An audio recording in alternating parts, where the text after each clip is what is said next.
কাল আমাদের বিজয়পুরের গীতা স্কুলের সকল ছাত্রছাত্রীদের নিয়ে মন্দিরে গিয়েছিলাম। হ্যালো বন্ধুরা, তোমরা সবাই কেমন আছো? আমি প্রণজিৎ আরো একটা ভিডিও নিয়ে চলে আসলাম। আর মন্দিরটা ছিল আমাদের এই এলাকার পাশে চন্ডিমুড়া মন্দির।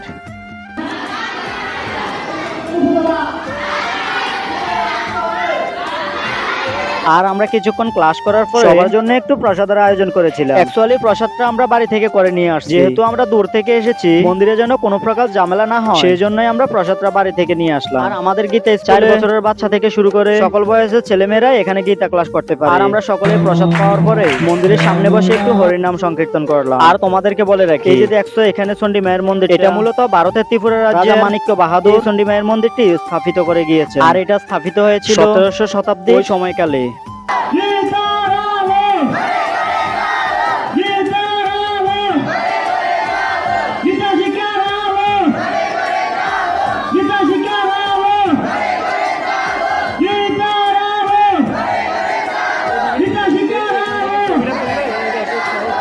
আর আমরা মন্দিরের সকল কার্যক্রম শেষ করে সবাই একটু প্রণাম করে নিলাম। দেখো গ্রামের সকল ছোট ভাই বোনেরা যেন ধর্মীয় শিক্ষায় শিক্ষিত হতে পারে, সেজন্যই আমরা গীতা ক্লাসটি চালু করেছি। আমরা চাই প্রত্যেকটা পরিবারে প্রত্যেকটা ছেলে মেয়ে যেন ধর্মীয় শিক্ষাটা অন্তত পায়। আর তোমাদের সবাইকে বলছি, দেখবে আমাদের প্রত্যেকটা পরিবারে পড়ালেখাকে অনেক প্রাধান্য, কিন্তু সকল বাবা মারা যদি পড়ালেখার মতো ধর্মীয় শিক্ষাটাও দিত, তাহলে কিন্তু ছেলে মেয়েরা ধর্মান্তরিত হতো না।